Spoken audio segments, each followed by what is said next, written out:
അങ്ങനത്തെ അൽഹംദുലില്ലാ നേരം വെളുത്ത് ഞാൻ ഡോറും തുറന്ന് വരാണ്ട് നമ്മുടെ ഡ്യൂട്ടി തുടങ്ങാൻ വേണ്ടിയിട്ട്. നമ്മുടെ ഡ്യൂട്ടിക്ക് പിന്നെ ഒരു ദിവസം പോലും റെസ്റ്റ് ഇല്ലല്ലോ അല്ലേ. എന്നാലും നമ്മുടെ ഡ്യൂട്ടിക്ക് ആരും കൂലിയും തരാനും ഇല്ല. പിന്നെ ഇടുന്നുണ്ടെന്നുണ്ടെങ്കിൽ വെയിലും മഴയൊന്നും കൊള്ളണ്ടല്ലേ. അങ്ങനെ ഒരു മെച്ചുണ്ടല്ലേ. എടുത്താലും കാണൂല, ചെയ്താലും തീരൂല. ക്ലീൻ ആക്കിയാലും മതിയാകൂല. എങ്ങനെ ക്ലീൻ ആക്കി കഴിഞ്ഞാൽ എന്തെങ്കിലും എവിടെയെങ്കിലും ഒക്കെ ഒന്ന് പിന്നീടും ചെയ്യാനുണ്ടോ. അപ്പൊ പിന്നെ അതും ചെയ്ത് തീർക്കേണ്ടി വരും. അങ്ങനെ നമ്മുടെ ഓരോരോ ദിവസങ്ങൾ ഇങ്ങനെ കഴിഞ്ഞു പോകുന്നു അല്ലേ. ഹായ് ഓൾ, അസ്സലാമു അലൈക്കും. Welcome back to Shibili T K vlogs. അപ്പോൾ അൽഹംദുലില്ലാ ഇന്ന് നിസ്കാരമൊക്കെ കഴിഞ്ഞതിന് ശേഷം അടുക്കളയിലോട്ട് എത്താണ് കേട്ടോ. അപ്പോൾ ഇന്ന് സോയാബീൻ കറി വെക്കാമെന്ന് വെച്ചു. അപ്പോൾ സോയാബീൻ ആണെന്നുണ്ടെന്നുണ്ടെങ്കിൽ ഇവിടെ പിന്നെ ഭയങ്കര ഇഷ്ടമായിരിക്കും കേട്ടോ. ചോറിൻ്റെ കൂടെയും കഴിക്കും ചെയ്യും, അപ്പത്തിൻ്റെ കൂടെ കഴിക്കും ചെയ്യും. എന്നാൽ പിന്നെ അതന്നെ ആയിക്കോട്ടെ എന്ന് വെച്ചു. അപ്പോൾ അത് ആദ്യം തന്നെ കുറച്ചെടുത്തിട്ട് കഴുകാനുള്ള ഏർപ്പാടിലാണ്. അപ്പോൾ വീഡിയോ കാണുന്നവരൊക്കെ സ്കിപ്പ് ചെയ്യാതെ തന്നെ കാണാൻ ശ്രമിക്കണം. പിന്നെ നിങ്ങൾ കാണുന്ന ആ സ്പോട്ടിൽ തന്നെ ഒരു ലൈക്ക് കൊടുക്കണം കേട്ടോ. പിന്നെ സബ്സ്ക്രൈബ് ചെയ്യാത്തവരൊക്കെ വീഡിയോ ഇഷ്ടപ്പെട്ടിട്ടുണ്ട് എന്നുണ്ട് നിങ്ങൾ സബ്സ്ക്രൈബ് ചെയ്യണേ. കൂടെ ആ ബെല്ലേക്ക് ഒന്ന് പ്രസ് ചെയ്യണേ. അങ്ങനത്തെ സോയാബീൻ നല്ലോണം കഴുകിയെടുത്തു. പിന്നെ ഒരു ഇത്തിരി ഉപ്പിട്ട് കൊടുക്കുകയാണ്. ഉപ്പ് ഞാനിങ്ങനെ വെള്ളത്തിലിടുമ്പോൾ ഒരു ഇത്തിരി ചേർക്കുന്നുള്ളൂ കേട്ടോ. പിന്നെ നമ്മൾക്ക് ചേർത്ത് കൊടുക്കേണ്ടി വരും. അങ്ങനെ അത് ഈസിയാക്കുമ്പോൾ വെച്ചോളൂ. ചെറിയ പണികളൊക്കെ കഴിഞ്ഞപ്പോഴേക്കത് അത് നല്ലോണം തിളച്ചിട്ടുണ്ട്. നല്ലോണം എന്ന് പറയുമ്പോൾ ഒരു 2 മിനിറ്റ് കേട്ടോ, അത്ര ഞാനത് വേവിക്കുന്നുള്ളൂ. പിന്നെ ഏതായാലും വേവാനുള്ളതല്ലേ. അങ്ങനെ അത് ഊറ്റിയെടുത്ത് നല്ലോണം ചൂടാറിയതിന് ശേഷം ഇത് കൈക്കൊണ്ട് ഇങ്ങനെ പ്രസ് ചെയ്ത് പിഴിഞ്ഞെടുക്കുക കേട്ടോ, അതിൻ്റെ വെള്ളം മൊത്തം പോകാൻ വേണ്ടിയിട്ട്. അങ്ങനെ മൊത്തം ഊറ്റൽ കഴിഞ്ഞ് അതൊന്ന് മാറ്റി വെച്ച് പിന്നെ ഇത് ദോശയാണ് കടി ഉണ്ടാക്കുന്നത് കേട്ടോ. അപ്പോൾ ഒരിത്തിരി വെള്ളം ആദ്യം മിക്സിൻ്റെ ജാറിലിട്ട് കൊടുത്തു. പിന്നെ പൊടി കൊണ്ടിട്ട് കൊടുത്തിട്ട് ഒന്ന് സ്പൂൺ കൊണ്ട് ഇളക്കി കൊടുത്തതാണ്. ഒരിത്തിരി ഉപ്പിട്ട് കൊടുത്തു. എന്നിട്ട് ഇത് നല്ലോണം മിക്സിയിൽ അടിച്ചെടുത്താണ് കേട്ടോ. ഞാൻ ആദ്യമൊക്കെ കൈക്കൊണ്ട് ഇങ്ങനെ പിന്നെ കുഴക്കാറായിരുന്നു കേട്ടോ ദോശക്കൊക്കെ പൊടി. ഇപ്പോൾ പിന്നെ ഞാൻ മിക്സിയിലാണ് ചെയ്യാറ്. പിന്നെ അത് ഒരു പാന് ദോശക്കുള്ളതും വെച്ചു. പിന്നെ ചീനച്ചട്ടിയിൽ 2 തക്കാളിയും അതുപോലെ തന്നെ 2 പച്ചമുളകും പിന്നെ 2 വലിയ ഉള്ളി ഒരു ഇത്തിരി ഉപ്പുകൊണ്ട് വെളിച്ചെണ്ണയിലൊന്ന് വഴറ്റിയെടുത്താണ്. പിന്നെ അതൊന്ന് വഴറ്റി വന്നതിന് ശേഷം ഇത്തിരി മഞ്ഞൾപ്പൊടി, മുളക് പൊടി, അതുപോലെ തന്നെ ചിക്കൻ മസാല, പിന്നെ ഇത്തിരി മല്ലിപ്പൊടി, പിന്നെ ഒരു ഇത്തിരി ഉപ്പ് ഇതിലും കൂടി ഇട്ട് കൊടുത്തിട്ട് വഴറ്റണയിൽ. അങ്ങനെ അതൊന്ന് വഴറ്റി വന്നതിന് ശേഷം ഇത് പിന്നെ വേവിച്ച് വെച്ച് സോയാബീൻ ഉണ്ടല്ലോ അതും കൂടി അതിലേക്കൊന്ന് ആഡ് ചെയ്ത് കൊടുത്തിട്ട് നല്ലോണം പിന്നെ ഇളക്കട്ടെ. അപ്പോൾ പിന്നെ ഞാനൊരു ഇത്തിരി വെള്ളം അതിലൊന്ന് ഒഴിച്ച് കൊടുത്തു. അപ്പോൾ ഇത് സോയാബീൻ കൊണ്ട് ഗ്രേവിയാണ് കേട്ടോ ഉണ്ടാക്കുന്നത്. അപ്പോൾ ഒരിത്തിരി വെള്ളം വേണമല്ലോ. അങ്ങനെ അതൊന്ന് മൂടി വെച്ചു. അപ്പോഴേക്കും ഇത് ദോശക്കുള്ള ചട്ടി നല്ലോണം ചൂടായിട്ടുണ്ട്. അതൊരിത്തിരി ഓയിലാണ്ട് ഒഴിച്ച് കൊടുത്തിട്ട് ദോശ അങ്ങോട്ട് പാർന്ന് കൊടുത്തു. അപ്പോൾ ഞാൻ അത്യാവശ്യം പിന്നെ ഒരു ലൂസിലാണ് കേട്ടോ ദോശ ഉണ്ടാക്കുന്നത്. ഈ ദോശ എന്ന് പറയുന്നത് നമ്മുടെ മഹലിൽ മൊത്തം കാണുന്ന ഹോൾസുകളായിരിക്കും കേട്ടോ. നമ്മുടെ ദോശക്ക് ഇവിടെ ആർക്കും തന്നെ കട്ടിയുള്ള ദോശ ഇഷ്ടമല്ല കേട്ടോ. ഇവിടെ അങ്ങനെ നിറയെ ഹോൾസുകൾ വേണം. അതാട്ടോ ഇവിടെ എല്ലാവർക്കും ഇഷ്ടം. അപ്പോൾ ഇന്നും തന്നെ നമ്മുടെ കുഞ്ഞു അടുക്കളക്ക് റെസ്റ്റ് ആണ്. എപ്പോഴെങ്കിലൊക്കെ അതിന് വേണ്ട റെസ്റ്റ് കൊടുക്കുക. അങ്ങനത്തെ നമ്മൾ സോയാബീൻ കറി റെഡി ആയിട്ടാണ്. മുകളിൽ കുറച്ച് ചപ്പ് കൊണ്ടിട്ട് കൊടുത്ത് നല്ലോണം ഇളക്കി കൊടുത്തു. അപ്പോഴാണെന്നുണ്ടെങ്കിൽ ഒരു ചിക്കൻ കറിയുടെ സ്മെല്ലൊക്കെ അങ്ങനെ വരുന്നുണ്ടായിരുന്നു. പിന്നെ അതങ്ങോട്ടോട് മാറ്റി വെച്ചു. എന്നിട്ട് വേണം മറ്റേ പാനും കൂടി വെക്കാനെന്ന് വെച്ചിട്ടായിരുന്നു. എന്നാൽ പിന്നെ പെട്ടെന്ന് ദോശ ഉണ്ടാക്കൽ കഴിയുമല്ലോ. ഞാൻ ഒരു വടിക്ക് 2 പക്ഷി എന്നുള്ള നിലയിലട്ട എത്രയും പെട്ടെന്ന് എങ്ങനെ പണി ചെയ്യാൻ കഴിയുന്നവോ അത്രയും പെട്ടെന്ന് ഞാൻ ചെയ്തെടുക്കട്ടെ. എനിക്ക് കൂടുതൽ നിൽക്കാൻ വയ്ക്കില്ല കാര്യത്തിൽ വെരിക്കോസ് ഉള്ളത് കാരണം. അപ്പം ഞാൻ ഇങ്ങനെയൊക്കെയാണ് ചെയ്യൽ. ഇങ്ങനെ 2 പേര് വെച്ചിട്ടുണ്ടെന്നുണ്ടെങ്കിൽ പെട്ടെന്ന് കഴിയുമല്ലോ. അതിന് വേണ്ടിയിട്ടാണ് ഇങ്ങനെ ചെയ്യുന്നത്. ഇങ്ങനെ ചെയ്യുമ്പോൾ പിന്നെ നമ്മുടെ 2 കൈയിനും റെസ്റ്റ് ഉണ്ടാവില്ലല്ലേ. അല്ലെങ്കിൽ നേരം വെളുത്തിട്ടുണ്ടെന്നുണ്ടെങ്കിൽ നമ്മുടെ കയ്യിനും കാലിനും ഒന്നും റെസ്റ്റ് ഇല്ലല്ലേ.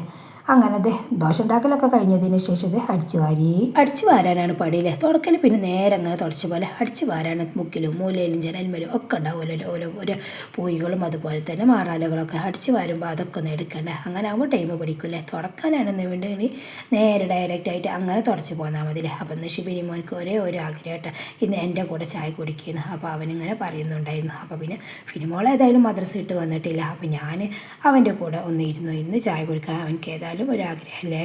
ഞാൻ അവൻ്റെ കൂടെ ചായ കുടിക്കാനിരുന്നിക്കണമെന്ന് പറഞ്ഞിട്ടുണ്ടെന്നുണ്ടെങ്കിൽ എനിക്ക് പനി കേട്ടോട്ടെ. അപ്പോൾ അവളോട് പറയണ്ടെന്ന് വെച്ചു. പിന്നെയാണെന്നുണ്ടെന്നുണ്ടെങ്കിൽ പിന്നെ അവൾ പോയി കഴിഞ്ഞിട്ടല്ലേ ഞാൻ ഡെയിലി കുടിക്കാറുള്ളൂ. എനിക്ക് രാവിലെ എങ്ങനെയായാലും അവരെ കൂടെ ഇന്ന് ചായ കുടിക്കാൻ കഴിയില്ല കേട്ടോ. കാരണം എന്താണെന്ന് വെച്ചാൽ അവർ പോണ ടൈമിൽ എനിക്ക് അടുക്കളയിൽ പണി ഉണ്ടാവും. അപ്പോൾ പിന്നെ അവരുടെ കൂടെ ഒന്നിച്ചിരുന്ന് കുടിക്കാൻ പറ്റൂല. അങ്ങനെ അവർക്കും ഇന്ന് ദോശയും സോയാബീൻ കേട്ടോ. അവർ ആദ്യം പറഞ്ഞത് സോയാബീനും കറിയൊക്കെ ആണെന്ന് പറഞ്ഞപ്പോൾ സ്കൂൾക്ക് ദോശ മതി എന്ന് പറഞ്ഞിരുന്നു കേട്ടോ. അപ്പോൾ പിന്നെ അവർക്ക് ഏതായാലും അത് തന്നെയാണ് ഇന്ന് കൊണ്ടുപോകുന്നത്. അങ്ങനെ ഷിബിലുമാരെ ചായയൊക്കെ കഴിഞ്ഞ് അപ്പോഴേക്കും അവൻക്കുള്ളത് കൊണ്ടുപോകാൻ. അവൻക്ക് പിന്നെ ഇപ്പോൾ വന്ന് കഴിഞ്ഞിട്ടുണ്ടെന്നുണ്ടെങ്കിൽ ടൈമില്ല. രാവിലെ മദ്രസയിൽ പോകണം, പിന്നെ അത് കഴിഞ്ഞാൽ ട്യൂഷന് പോകണം, അത് കഴിഞ്ഞാൽ വീണ്ടും മദ്രസയിൽ പോയി ചെറിയ കുട്ടികളെ ദഫ് പഠിപ്പിക്കണം, അത് കഴിഞ്ഞാൽ അവന് വലിയ ദഫിലാണ്. അതിൻ്റെ പ്രാക്ടീസും കൊണ്ട് എല്ലാം കൂടിയായിട്ട് അവൻക്കിപ്പോൾ ഒരൊഴിവില്ല. പിന്നെയാണെന്നുണ്ടെങ്കിൽ ഇനി എക്സാമും കൂടിയാണ് വരും. എന്തൊക്കെ ചെയ്യാമെന്ന് എനിക്കൊരു പൊടുത്ത് കിട്ടണില്ല. അങ്ങനത്തെ അതൊക്കെ കഴിഞ്ഞതിന് ശേഷം ഷിബിലും പോയി. അപ്പോഴേക്കും നമ്മുടെ ഫിനുമോളും എത്തി. അവളും തന്നെ ദോശ സോയാബീനും കണ്ടപ്പോഴേ പറയുന്നത് സ്കൂൾക്ക് അത് മതി എന്നാട്ടോ. അപ്പോൾ പിന്നെ അത് ഞാൻ ആക്കി ആക്കി കൊടുക്കുന്നുണ്ട്. അവൾ ചായ കുടിക്കുന്നുണ്ട്. അവൾ ചായ കുടിക്കുന്നതെന്ന് പറഞ്ഞിട്ടുണ്ടെന്നുണ്ടെങ്കിൽ ഇപ്പോൾ കുറേശ്ശെ കഴിക്കുന്നുള്ളൂ. പനിയൊക്കെ ഒന്ന് മാറിയിട്ടല്ലേ ഉള്ളൂ. അപ്പോൾ പിന്നെ കുറേശ്ശെ ആൾക്ക് തിന്നാൻ വയ്ക്കുന്നുള്ളൂ. പനിച്ചിട്ടുണ്ടെന്നുണ്ടെങ്കിൽ കുട്ടികളായാലും നമ്മളായാലും പിന്നെ ഭക്ഷണം പിന്നെ നല്ലപോലെ ഒക്കെ ഒന്ന് റെഡി ആയി കിട്ടണം എന്നുണ്ടെന്നുണ്ടെങ്കിൽ കുറച്ച് ടൈം എടുക്കും അല്ലേ. ഞാൻ അവൾക്കുള്ള ഫുഡൊക്കെ ആക്കി കഴിഞ്ഞപ്പോഴേക്കും അവളുടെ ചായ കൂടിയും കഴിഞ്ഞിട്ട് അപ്പോഴേക്കും സമയം ഏകദേശം പോകാനും ആയിട്ടുണ്ട്. അപ്പം ഞാൻ പെട്ടെന്ന് സ്പീഡിൽ നോക്കുമെന്ന് പറയുമായിരുന്നു കേട്ടോ. അങ്ങനത്തെ അവൾ അപ്പോഴേക്ക് ഡ്രസ്സൊക്കെ മാറ്റി വന്നിരുന്നു. ഞാൻ എത്ര മുടി നല്ലോണം അടക്കി ഒതുക്കി വെച്ച് കെട്ടിയിട്ടുണ്ടെന്നുണ്ടെന്നുണ്ടെങ്കിൽ അവൾ വരുന്ന സമയത്തൊന്നും ഇങ്ങനെ ആവില്ല. അതൊക്കെ അങ്ങോട്ടും ഇങ്ങോട്ടൊക്കെ ആയിട്ടുണ്ടാവും. അപ്പോൾ അവൾക്കൊന്ന് ഭയങ്കര സന്തോഷം കേട്ടോ. കാരണം എന്താണെന്ന് വെച്ചിട്ടുണ്ടെന്നുണ്ടെങ്കിൽ അവൾ ഒരുപാട് ദിവസത്തിന് ശേഷം ഒരാഴ്ചക്ക് ശേഷം സ്കൂൾക്ക് പോവാണ് കേട്ടോ ഇന്ന്. അപ്പം ഇന്ന് ആൾക്ക് ഭയങ്കര ഒരു സന്തോഷം കൂടിയാണ്. ഇങ്ങനെ പറയുന്നു, എനിക്ക് എൻ്റെ ഫ്രണ്ട്സായാലും ടീച്ചർമാരൊക്കെ കാണാൻ പോകുന്നുണ്ടെന്ന് ഇങ്ങനെ ഇടയ്ക്കിടയ്ക്ക് പറയുമായിരുന്നു കേട്ടോ. അപ്പോൾ ഞാൻ ഏതായാലും നല്ലോണം മാറിയതിന് ശേഷം പോകാമെന്ന് പറഞ്ഞതായാലും നല്ലോണം റെസ്റ്റ് എടുത്ത് കഴിഞ്ഞിട്ടുണ്ടെന്നുണ്ടെങ്കിലും മാറും പനി. പക്ഷെ അവൾക്ക് ഇപ്രാവശ്യം എന്താണെന്നാവോ പെട്ടെന്നൊന്നും മാറില്ല. അങ്ങനത്തെ ഒരു പനിയാണ് ഇപ്രാവശ്യം ഉണ്ടായത്. പിന്നെ നമ്മൾ വയ്യാത്തൊരു കുട്ടിയെ നിർബന്ധിച്ച് സ്കൂൾക്ക് പറഞ്ഞിട്ടൊന്നും കാര്യമില്ലല്ലേ. അവർ വീട്ടിൽ നിന്ന് പോകും. അവിടെ എങ്ങനെ ഇരിക്കുന്നത് നമ്മൾ അറിയില്ലല്ലേ. വയ്യാത്തൊരവസ്ഥയിൽ ഒരു മൂടില്ലാതെ അവരങ്ങനെ ഇരിക്കും. അപ്പോൾ പിന്നെ അടുത്തുള്ള കുട്ടികൾക്കും ടീച്ചേഴ്സിനൊക്കെ ബുദ്ധിമുട്ടാവില്ല. അപ്പോൾ ഞാൻ അങ്ങനെയൊന്നും പറഞ്ഞയക്കാറില്ല കേട്ടോ. നല്ലോണം മാറിയതിന് ശേഷം തന്നെയാണ് ഞാൻ സ്കൂൾക്ക് വിടുന്നത്.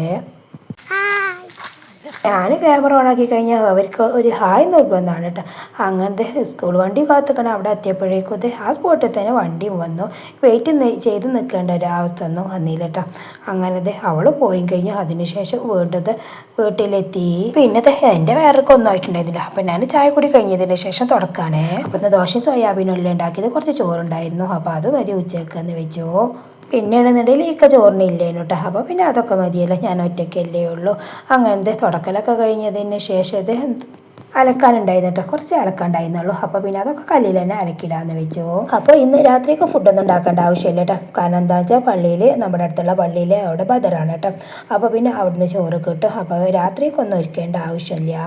അതുകൊണ്ടാണ് കേട്ടോ ഞാൻ നമ്മുടെ കുഞ്ഞു അടുക്കളൊക്കെ റെസ്റ്റ് കൊടുത്ത്. അപ്പോൾ പിന്നെ ചോറ് വെക്കണ്ടല്ലോ. അപ്പോൾ പിന്നെ അടുപ്പ് കത്തിച്ചതേ ഇല്ല. അപ്പോൾ ഈസി ഞാൻ ചോറ് വെക്കണമെന്നുണ്ട് മാത്രമേ അടുപ്പ് കത്തിക്കുള്ളൂ. അപ്പോൾ പിന്നെ എല്ലാം അയിമ തന്നെ ഉണ്ടാക്കുകയും ചെയ്യും. അതോ ചോറ് വെക്കേണ്ട ആവശ്യമില്ല എന്നുണ്ടെങ്കിൽ ഈസിക്കുമല്ലോ ഗ്യാസ് മേലൊക്കെ കേട്ടോ ഫുഡ് ഉണ്ടാക്കാറ്. അങ്ങനെ കല്ലിൽ അലക്കലൊക്കെ കഴിഞ്ഞതിന് ശേഷം മെഷീനിലിട്ട് ഉണക്കാണ് ചെയ്തത്.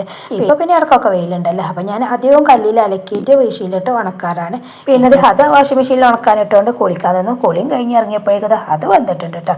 അപ്പോൾ അതൊക്കെ ഒന്ന് എടുത്ത് പിന്നെ അയലുമ്മ ഉണക്കാനിടാണ്. അപ്പോൾ ഇന്ന് ഷെഡിൻ്റെ ഉള്ളിൽ തന്നെ ആയിട്ട് ഇടുന്നത്. മെഷീനിലിട്ട് ഉണക്കിയതല്ല. അപ്പോൾ അത്യാവശ്യത്തിന് കാറ്റും ഉണ്ടാവുമല്ലോ. അങ്ങനത്തെ ഇവിടെ എല്ലാം ക്ലീൻ ആക്കൽ കഴിഞ്ഞ് ഇത് രാത്രിക്കത്തെ സീനായിട്ട് ബദറിന് പോയതാണ്. അപ്പോൾ ബദറിന് ചോറും കിട്ടി. ബദറൊക്കെ കഴിഞ്ഞ് വന്നു. അങ്ങനെ ഞാനും ശിബിലിമോനും ഇക്കാനെ കുറേ കാത്തിട്ട് ഭക്ഷണം കഴിക്കാൻ വേണ്ടിയിട്ട് ഇക്കാനെ കാണുന്നില്ല. അപ്പോൾ ഇക്ക വന്നതിന് ശേഷം പറയാൻ അവർ അവിടെ നിന്ന് കഴിച്ചിട്ടുണ്ട് ഫ്രണ്ട്സുകളെ കൂടെ എന്ന് പറഞ്ഞു. അപ്പോൾ ഞാനും ശിബിലിമോനും കഴിക്കാൻ ഫിനിമോളാണെന്നുണ്ടെങ്കിൽ കടന്നും ചെയ്തു.